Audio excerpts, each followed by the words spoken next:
बिस्मिल्लाहिर्रहमानिर्रहीम अस्सलाम वालेकुम।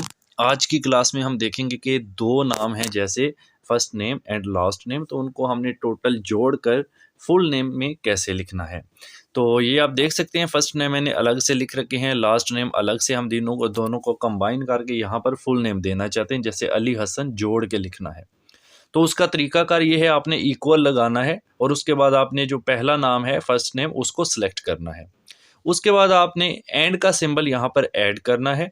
ठीक है, तो ये एंड का सिंबल ऐड हुआ। अब आपने इन्वर्टेड कॉमा, ठीक है, ये वाला उल्टे जो दो कॉमे होते हैं वो लगाने हैं। इंटर कोर्स भी इसको कहा जाता है, डबल कोर्स भी सॉरी इसको कहा जाता है। स्पेस देनी है, फिर से इन्वर्टेड कॉमा लगाना है और उसके बाद फिर एंड का लगाना है बटन और फिर इंटर कर देना है।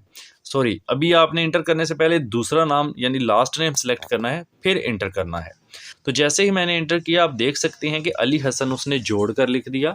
अब आप इस ग्रीन पॉइंट से पकड़ कर खींच दें तो ये सारे नाम लिख देगा कंबाइन करके। वीडियो अच्छी लगे तो लाइक कर दें। Thank you so much.